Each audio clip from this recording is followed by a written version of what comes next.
Most white nationalists were in the military, dude. And they're coming out of the military today as white nationalists. I know from all of the veterans that I've seen in these extremist organizations that we have a fucking problem.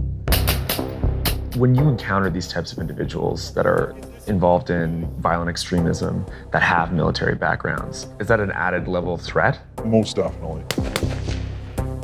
I'm a Marine Corps veteran, and I'm surrounding myself with fellow veterans who have a right to a citizen's militia. We're decades, if not generations, into this problem. The global war on terror has fueled a new surge in this activity. There was the propaganda banners all over the house. So like neo-Nazi? Neo-Nazis, they had been training for resistance. They made a propaganda video about killing me. Our presence may elicit a response from somebody in the house. You guys comfortable with that?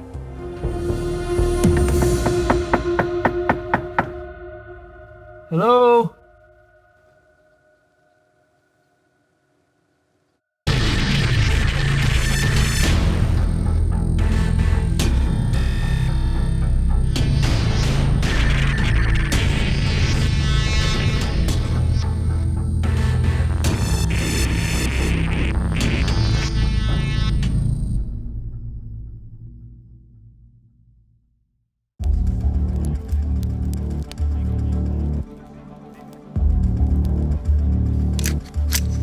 It's January 2020. The presidential election is just months away. It's exactly 352 days until the US Capitol will be stormed. I'm with a right-wing militia headed to a gun rights rally in Richmond, Virginia. This is my beat. I've been covering extremists like this for years. I'm a Marine Corps veteran, and I'm surrounding myself with fellow veterans who have a right to a citizen's militia. It is their right. Chris Hill is a Marine Corps veteran, but to his men, he's the general. General coming, everybody. Look, getting out of the military, I missed that. You know, operating as a unit. If you get the command to lock and load, make ready, condition 1, you're putting a bullet in the chamber, okay? There's something obvious here that defines Hill's militia and many others like it. Hold your position, hold your position. The prevalence of men who've served in the nation's armed forces. His militia is headed to the state capitol. They're trained, organized, and armed. Welcome to the Virginia militia! Whether it's Proud Boys, Oath Keepers, or 3%ers, the presence of people with US military backgrounds in right-wing extremist groups has been growing way before Jan 6th, and we want to understand why. To take the oath doesn't have an expiration date. Just because I no longer serve in the Coast Guard, I will honor my oath with my dying breath. I will not comply. USA! USA! USA! USA! USA! Shooters in next row, be reload from the kneeling position at time of sub-second. Shooters, take a stand. Target. 5, 4, 3, 2, 1. Gun down. Go. I'm down. All you reset now. 5, 4, 3, 2, 1. Go. The overwhelming majority of US service members never join an extremist group or even become extremists. But extremist groups on the far right have always prized recruiting members with military experience. Many of them have weapons and explosives training, Let's go. knowledge of combat tactics, Strike, strike, strike, strike. Strike, strike. and experience under fire. They can also use that training to train others in the group, even those who've never even served. And for some extremist groups, just having a vet in your ranks can build your credibility and show the movement you're serious. It's a controversial and politicized problem in Congress, with one side of the aisle disputing the need to address it at all. But the numbers don't lie that extremists in and out of the military are a problem. From 1990 through July 2022, at least 545 individuals with US military backgrounds committed criminal acts that were motivated by extremist beliefs, overwhelmingly from the far right. And it's getting worse. Since 2010, the average number of those charged has more than quadrupled to over 35 people a year. That includes 163 people facing charges for their role in Jan 6.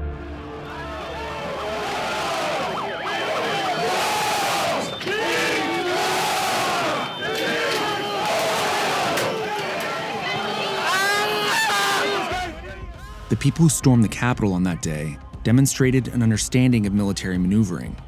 Militiamen moved in stack-up formations. They hid weapons, used military-styled communications, planned ammo dumps. The scale and coordination was stunning. The fact it happened in full view of the entire country shocked the Department of Defense into action. The Defense Secretary, Lloyd Austin III, issued what's called a stand-down order. We need your help. I'm talking, of course, about extremism and extremist ideology. Views and conduct that run counter to everything that we believe in, and which can actually tear at the fabric of who we are as an institution. The stand-down was exactly what it sounded like. Soldiers were made to pause their regular duties and discuss the problem of extremism. This particular stand-down was unprecedented in that it was across all branches of the military and the first full admission by the Pentagon that extremism was a problem. The Pentagon has ordered a military-wide stand-down. General Lloyd Austin taking some strong action to tackle extremism in the ranks of the military. Ordering a military-wide stand-down for the next 60 days. What exactly does that mean? American Academies of Arts and Science is doing a military extremism roundtable, so I'm going to Boston for that. Bishop Garrison is a veteran of the U.S. Army and was put in charge of the Defense Secretary's working group on extremism following the stand-down. Why did the Defense Secretary call for this stand-down in particular? The Secretary directed the entire department to take a 60-day stand-down, meaning that within 60 days, apart from your training, you would take some amount of time to sit and talk through some of the key aspects of the policies that he wanted us to focus on. Kind of take a beat to say, like, hey, let's reinvigorate the discussion around what our constitutional responsibilities are, what our values are as a culture within the military as well as an organization. So it's basically just asking soldiers to reflect on what extremism is and why. So, alongside with their leadership, reflecting on what extremist activity potentially means, what it means to be a part of the good order and discipline of their units, what just the camaraderie and the service that we share together within the United States military. According to Garrison, part of the initial Pentagon response sounds kind of like a group chat on what it means to be a soldier. But while the reality of the stand-down might be less drastic than it appeared, it was a clear acknowledgement that extremism in the ranks was something the Pentagon needed to face. What's maybe less understood by military leadership is that we could be at a uniquely dark moment in the history of this. That's saying something, given that the phenomenon started as far back as the Civil War. Every major American war has been followed by a dramatic surge in extremist activity. Immediately after the Civil War, a band of Confederate veterans formed the first version of the Ku Klux Klan in Tennessee. Confederate war hero Nathan Bedford Forrest led the group and was infamously its first Grand Wizard. By 1915, in the midst of World War I and during the craze for America's first blockbuster action movie, The Birth of a Nation, which portrays the Klan after the Civil War, the second iteration of the Klan comes back, pulling from disillusioned vets returning from Europe. Membership nationwide exceeds 4 million, using a pro-white and explicitly anti-immigration platform, an early version of America First. World War II reignites the Klan again, along with the Civil Rights Movement. A World War II Navy veteran named George Lincoln Rockwell founded the American Nazi Party in 1959. We can have our country once again free. We can have it once again white. In 1963, it was a Marine Corps vet with munitions training who helped bomb the 16th Street Baptist Church in Birmingham, Alabama. So then after all of this, we have the Vietnam War, which really is the first truly modern war in American history. How does it have an effect? So the Vietnam War is hugely important. This is Professor Kathleen Ballou. Nobody knows this history better. She's a renowned expert on the far right and their links to the U.S. military. We're talking about rolling deployments, individual rotations, profound strategies that feature indiscriminate violence, mass killing, and weapons that are incredible leaps forward in their technologies of harm. All of that refracting almost immediately back into the homeland. And we see people in the movement talking about this very directly when they form the White Power movement, talking very directly about an ethical call to, as they say, bring the war home, to inflict that violence on the American population because they feel so betrayed by their experience in Vietnam. What the Vietnam War does is create a shared experience of trauma, disaffection, frustration with society, frustration with the government that can bring together Nazis, Klansmen. This is when people stop wearing the white robes and hoods in many public-facing demonstrations and start wearing camo fatigues, and significantly issue directives for things like veterans, you're allowed to wear your duly earned badges and medals. You're allowed to wear those things while we harass people who are not white in our community. Today's Oath Keepers and 3%ers are part of a history of paramilitary-style right-wing militias that Ballou says really started in the post-Vietnam era. And one man in North Carolina helped lead the way. Are you willing to defend your homes and your families? Glenn Miller is a longtime white supremacist activist in and around Greensboro, North Carolina. Miller's group changes its name across time. So it begins as the Confederate Knights of the KKK, it becomes the Carolina Knights of the KKK, and finally the White Patriot Party. And it's an early example of people using military formation in Klan activity in this region. So Miller famously outfitted his people in camo fatigues, had them wear their duly authorized military decorations. Miller and the White Patriot Party also used their proximity to Fort Bragg to obtain weapons and explosives from Fort Bragg itself. During this time in the early 1980s, he was involved in obtaining tons, and I mean literal tons, of stolen weapons and munitions from the armory at Fort Bragg. So you literally start seeing guys in this hyper-racist, hyper-extremist organization start stealing weapons from the US military because in part of their access to it. Active duty servicemen stealing weapons and material on a major scale, yes. And this is the first time, I think, that the military really confronts the problem with active duty troops being involved in the white power movement. The Gulf War, we might understand, was an attempt to get America out of the Vietnam syndrome by having a big, successful war quickly that people could sort of use to exercise the demons of Vietnam. It didn't work that well in that way for some of the people who actually did the work of fighting. And one of them was Timothy McVeigh.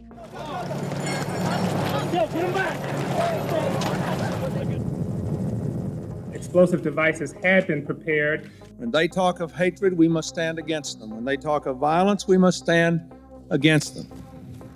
But, and here's where Ballou's research really caught my attention, we could be at an unprecedented moment in this historical timeline. Go! The global war on terror has fueled a new sort of surge in this activity as people who have combat experience from a more recent set of wars abroad come home and find their footing here. Ballou's point is that we're in a truly dangerous moment. The wars in Iraq and Afghanistan have introduced millions of veterans into the most politically divided moment in living memory. One 2021 House Committee on Veterans Affairs report estimated that between 15,000 and 20,000 individuals with military backgrounds associated with roughly 300 right-wing militias, which is 25% of those groups. What we do know from the earlier history of this movement is that there will be a surge in extremist violence and other extremist activity. We know that we're seeing some activity now. We don't know if we're at the crest or if we're just at the uphill slope. We also know that whatever we're seeing now is only part of the picture, because the history of this earlier movement shows us that what we can see in real time is only the public-facing, above-ground machinations of these groups, when we know that they have always worked both above ground and underground at the same time. We occasionally get windows, like the arrests of the guys from Atomwaffen and the base that give us a view for a moment of some of that underground activity. They were plotting murder for their first mission, to kill 2 high-ranking anti-fascist members who reside in Bartow County. What we're seeing is only a small slice of what we should think is happening. There's never been a momentum stop. There's never been a decisive trial. We're decades, if not generations, into this problem. We have an archive of how it works. We just don't have the real-time information yet to know exactly where we are.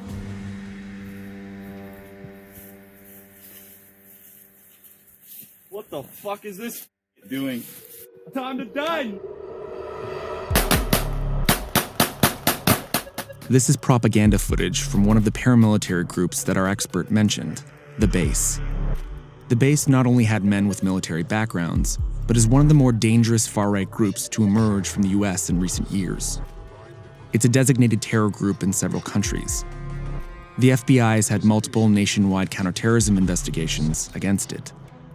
The base is an underground neo-Nazi organization, which had cells across the country, planning and training to accelerate the collapse of the US government and bring on the, quote, race war.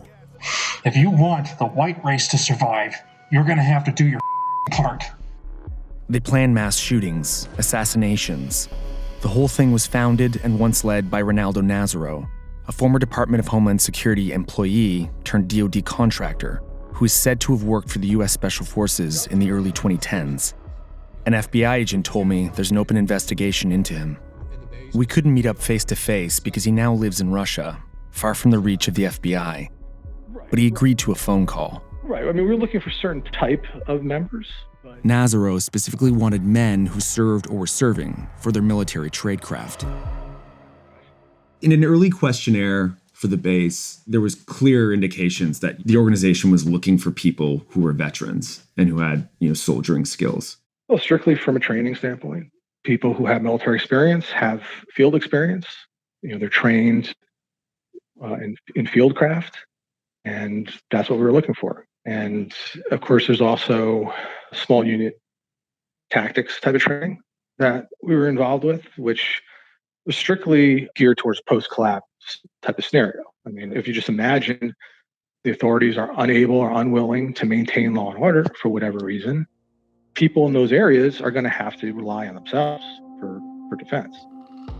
At least 5 members of the base had military experience, including Brian Lemley, an Iraq War veteran, and Patrick Matthews, an ex-Canadian soldier, who together conspired to attack the same Virginia rally in January 2020 that I was at with the 3%er militia. The 2 were arrested in January 2020, just before the FBI claims they intended to launch their civil war by attacking a gun rally in Richmond, Virginia. At its height, the base had close to 50 members across the country and abroad, including a cell in Michigan that was one of the group's most violent, led by 27-year-old U.S. Army dropout, Justin Watkins. The FBI and state police launched a raid on their training base in October 2020 that took down the cell.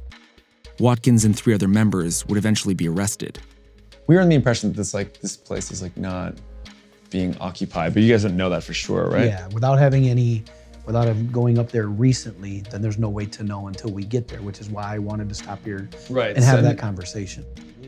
This is one of the Michigan State Police detectives who worked the case.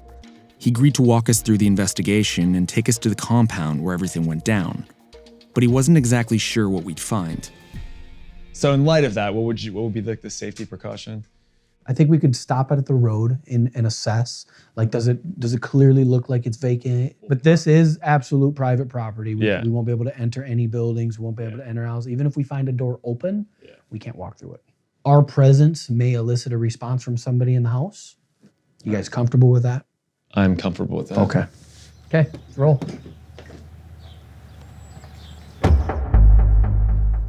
Being here, in this part of rural Michigan, you can really understand why the base used it for their training.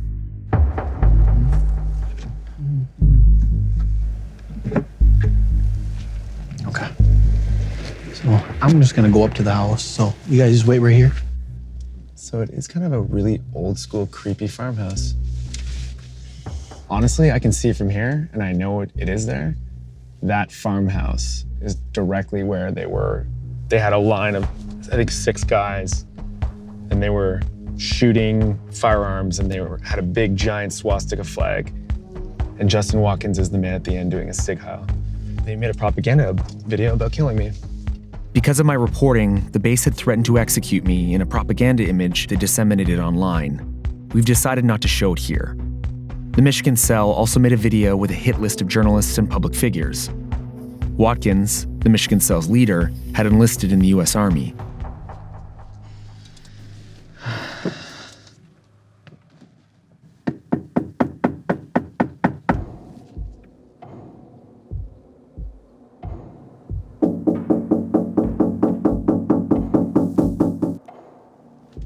Hello? Hello?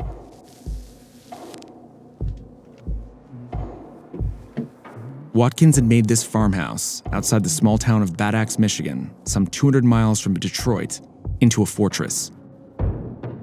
And it's where he drilled the cell in military tradecraft. They used this farm to make training videos they put online to try and recruit.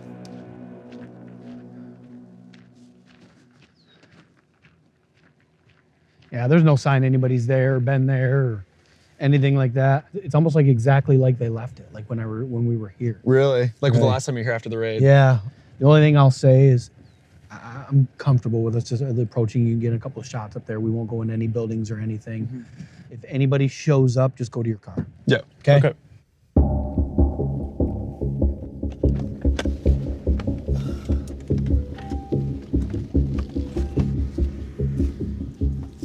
I saw the wires hanging off their cameras. Doesn't look like anything's hooked up or anything anymore. So, see the gun case, that camouflage gun case laying Oh, yeah. against that blue wall. That's a gun case. Oh, right there, yeah. Yeah, that's a rifle case. And right up here at the back door, I mean, there's a bunch of old rifle casings right there. I mean, and those are 223 rounds that travel several miles. There's bullet holes in the fire barrel over here. How many guns did you find when you were there? I think we documented on just the first knock and talk. I think that we documented right around a dozen. And every one of these windows, every one of these doors, all had a gun that was propped up against it. Wow. So they were ready if somebody tried to attack them. They were placed with intent. They had been training for resistance. There was AR-style handguns, shotguns, some older like antique-style guns. There was the propaganda banners all over the house. So like neo-Nazi? Neo-Nazis. We treated this worst-case scenario. It wasn't just one location. This cell of the base, imitating military-style tactics, allegedly stashed gear and supplies in multiple spots across this area of Michigan. This is one of many buildings. There's a line of them, and that's why you can see another building over there. They were part of the Carroll Center, the mental hospital, for a long time, and they've sat vacant for probably about a decade or more now. Does look like a haunted house. I believe it was through intercepting online communications that the FBI had learned about this weapons cache here.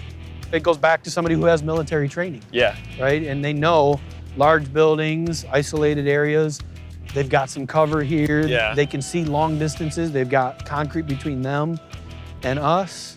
I think they put a lot of thought into this place.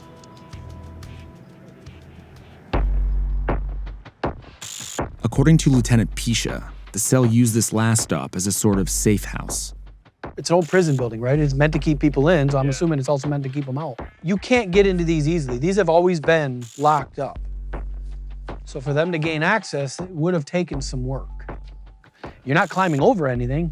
I think that's No, that barbed wire does look legit. What's in there? a door lock that's been ripped off. I think it's an equipment locker. That's actually a jawbone to something, see the teeth? There's a dead animal. You find a dead guy, you're writing the report. Watkins was kicked out of the Army for, according to the FBI, violent behavior and failure to adapt. When we asked the US military for his records, the Army said he entered in August 2013, but declined to give a reason why he was discharged. But it was the FBI that took down Watkins. This is one of the main agents on the case, who requested anonymity to protect against any threats. What was it like investigating Justin Watkins? For me personally, he was unprecedented in his desire to carry out an act of violence. Now, we know because of the indictment against Mr. Watkins that he actually had some military training and was in the U.S. Army for 2 months, I believe? That's correct. What did he learn there? So, Mr. Watkins touted his, even though short-term experience, he touted that very highly as qualifying him to teach others about those tactics. He was enlisted to be a member of the infantry. From that, he has said that he learned maneuvers for both advancing to conduct attacks as well as evading responding counterparts. When you encounter these types of individuals that are involved in violent extremism, that have military backgrounds, is that an added level of threat? Most definitely. What we do is we have to assess, first of all, what level of training did that individual receive in the military? How long were they in the military? Did they have combat deployments? In addition to the training itself those individuals receive, they've had the ability to experience different surroundings. From those experiences, they may be more adept at maintaining a level of calmness during stressful situations, such as if someone was to conduct an attack or engage in a level of violence. They've seen and experienced those things before. We take all that into consideration in planning and preparation for arrests, for search warrants, for the level of violence that that person has the skill set to carry out. The special agent got me thinking, if the FBI is this worried about extremists who've had military experience and training, then what exactly is the Pentagon doing to prevent them from being recruited in the first place? After the stand down, the DoD implemented what it called critical initial steps to combat extremism. Among some of the new policies, tattoos would boot you from the service if they're gang or extremist related. Also, tweeting or liking posts advocating for insurrection and the overthrow of the US government are now prohibited activities. The DoD worked to better define terms, so soldiers knew if they were crossing a line between political speech and extremism. It updated the pre-separation counseling script, read to soldiers as they prepare to leave the military, to remind them of their oath, and also gave them FBI tip line numbers to report extremist activities. And recruitment questionnaires now ask you about your extremist affiliations. It's about a 2.5-hour test. The higher your score, the more jobs you would academically qualify for. And that's what we want. We want you to have options. This is Sergeant Erica Jones. She's a 17-year vet of the Air Force and current recruiter. Obviously, I'm sure that there's people that come here that you don't want to sign up.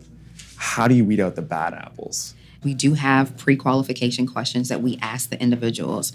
And once they answer those questions, that gives me an idea right off the bat, like, hey, is this individual eligible or qualified to start the process to join? Do you have any other checklists that you kind of look at for extremists? There are some forms that we do have them fill out.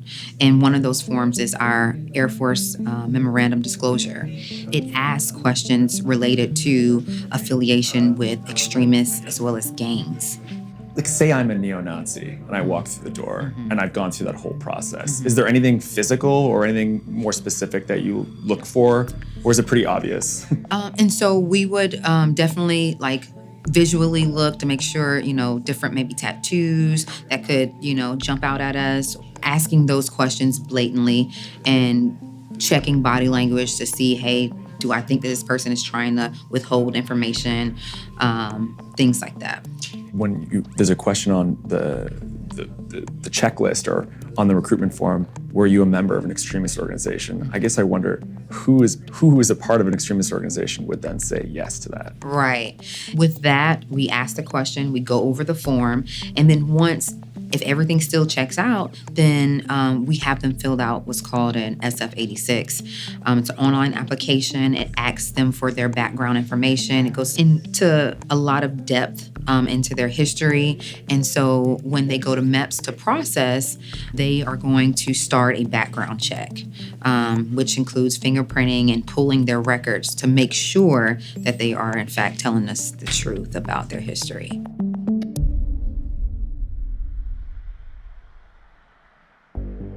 It's not just at the recruitment stage that extremism can seep into the military.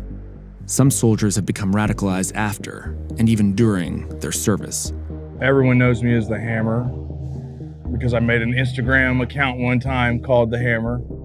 The best way to put it is I advocate for white sovereignty, Aryan sovereignty, you know, and I think that there's nothing more important. Chris Pohlhaus is a minor player with a sizable following on the darknet of internet Nazis. And you would shoot and move. Shooting and moving is incredibly easy. In 2021, I helped expose his plan to start a movement to make Maine a white ethno-state among his followers. Pohlhaus is also a 4-year veteran of the Marine Corps and was honorably discharged. He never saw combat. Why did you join the Marines? I joined the Marines because it's just like the thing to do in the family, man. I mean, I'm an 18-year-old kid. There's not a lot of deep thought going on right then, you know? So for a lot of people, you know, going into the military can be kind of a diversifying experience. Did you not feel that way when you went in? When I was in the military, yeah, of course, exposure to blacks. When I got out of the military, I almost exclusively hang out with blacks for years. It's not about knowing people, understanding them, having empathy for them. It's literally power. And that's what a lot of you guys, you want to replace this love shit and on human rights with your ability to understand, see, decipher power. That's all that matters. I am interested in the military side of this and how either it helped you, it actually didn't make you feel any more the way you feel now, or it was sort of this moment where you saw something that changed you. Here's the thing, dude. Most white nationalists were in the military, dude. And they're coming out of the military today as white nationalists. I think it's just happening everywhere, man. And like, the military is honestly like a weird social experiment that reflects the civilian world anyway. You know what I mean? I think what you're seeing is just consistent. So you don't think it's a particularly radicalizing place? Or because you said the white nationalists are coming out of it? White nationalists come out of it, yeah, but they're coming out of everywhere, man. They're coming out of every community. Do you think that the military and the veteran community tends to be more radical? Yeah. Why is that? I'd say, especially from the point of view of the left, because you guys are like, anything right at Ted Cruz is radical. I would most certainly believe that the majority of white veterans are radical. Do you think that the war on terror and the 2 wars we were in, obviously that created tons of veterans? Yes. I think it's fueled a lot of people on the right. Do you think that's correct? Heck yeah. I mean, you seen your buddy bleed and die for some bullshit, right? What has our blood bought us? Where does the Aryan get to cash out? We spilled a lot of it, dude. For 100 years, man, a whole lot, dude. Since the Civil War, dude. And do you think that that's something that, some veterans come out thinking? I think everyone thinks it, man. Everyone from a military family, dude. Why bleed for this? Pohlhaus is just one example of a war on terror era vet who turned to extremism after his service. And he isn't alone. So this is the command center. Yeah, this is where my company and nonprofits are headquartered. Christopher Goldsmith is like the anti-Pohlhaus. Whereas Chris Pohlhaus never actually deployed into combat, Goldsmith served in the Iraq War in some of the bloodiest years. I served from 2004 to 2007 as a forward observer. The way that I explain that to people is if you watch something like Forrest Gump and a bunch of infantry guys go through the jungle and they get ambushed and everybody lays down and then there's a nerd with glasses and starts yelling into a speaker and then things start blowing up. I was the nerd with the glasses yelling into a speaker. So I rolled with the infantry, but my job was to blow things up. When he came back home and got out, he had intense symptoms of PTSD. When I got back, I was broken. I was incredibly angry. I mean, angry, like I can't even think of a word. The military was my life, and it left me incredibly vulnerable. I mean, I started having my doubts about the war in Iraq my first day in Sadr City, when instead of being greeted with waving American flags, I had little kids throwing rocks and bricks at my face. That was a real mindfuck at 19 years old. So when I got out of the Army, my friends were still dying. on the deployment that I ended up not going on. You know, still getting mutilated by IEDs for a war that was like, had nothing to do with 9/11, why the fuck were we there?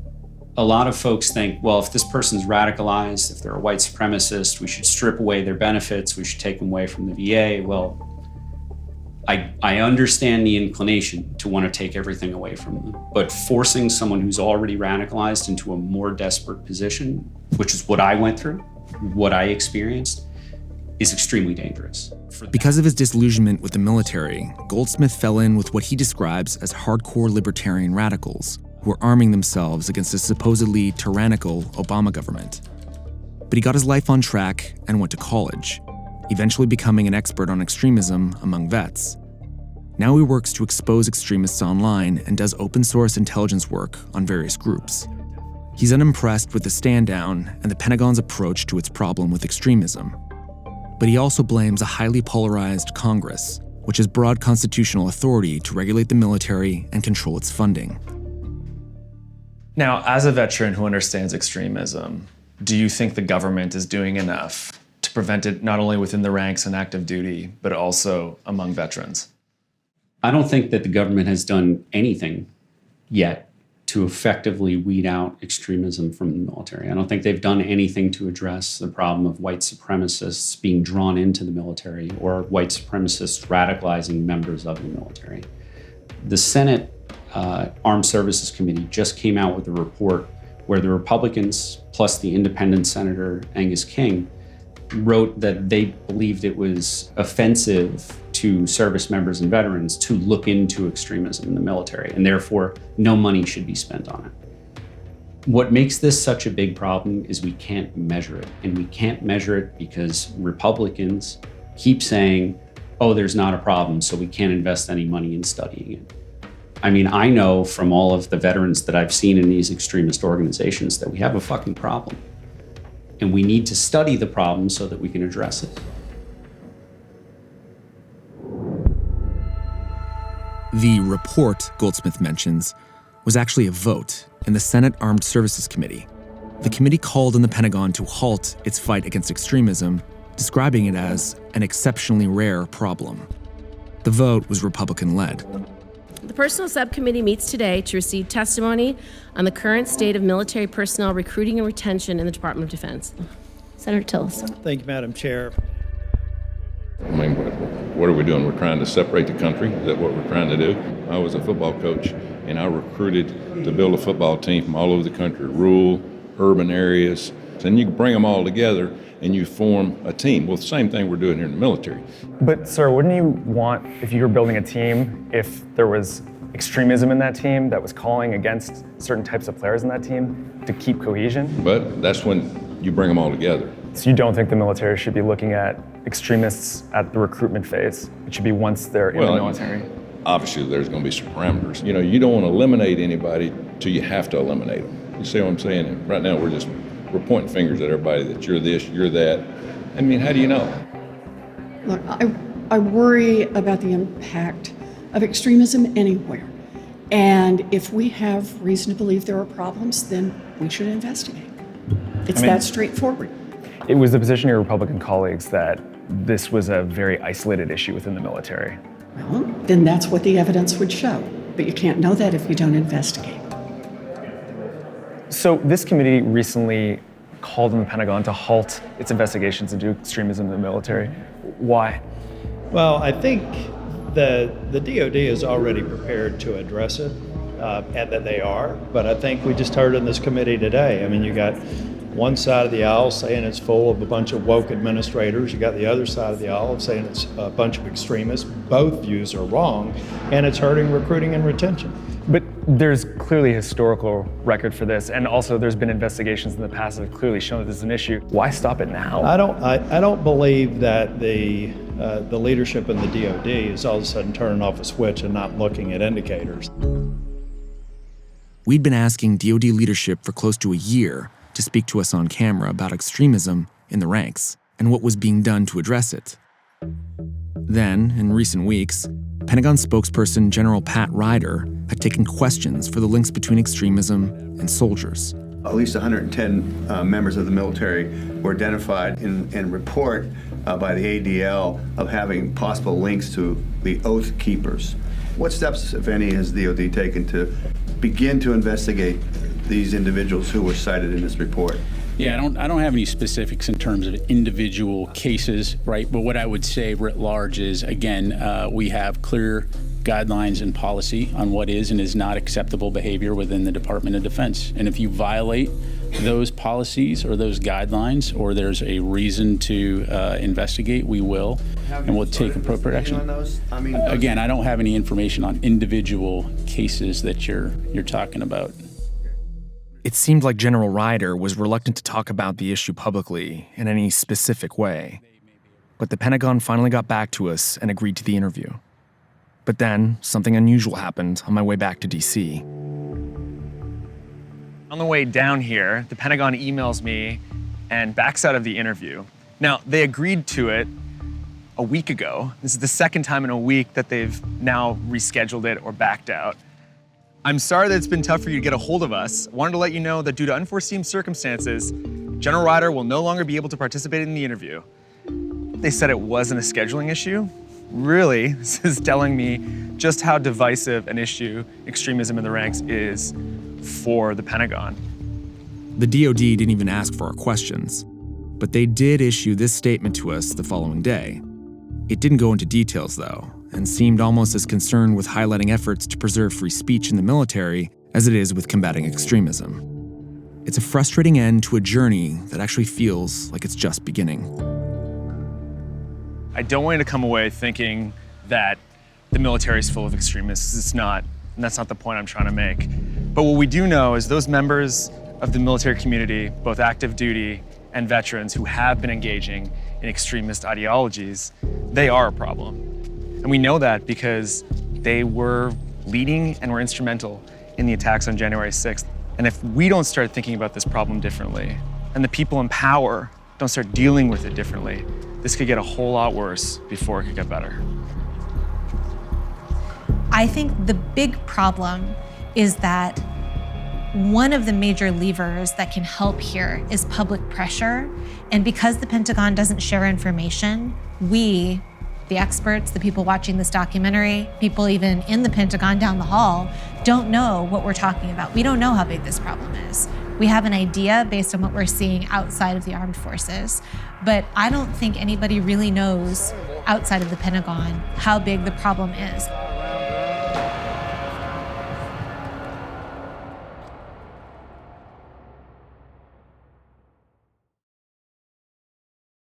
I'm Michael Learmonth, editor-in-chief of Vice News. Too often, traditional news outlets shy away from the real stories and experiences of those living through global conflicts. Not Vice News. Our reporters are on the ground, fearlessly covering the human stories that shape our world. You and millions of others can continue to read, watch, and listen to Vice News for free. But we hope you'll consider making a one-time or ongoing contribution of any size at vice.com/contribute. Every contribution, no matter how big or small, helps support the journalism Vice News brings to you every day. Thank you.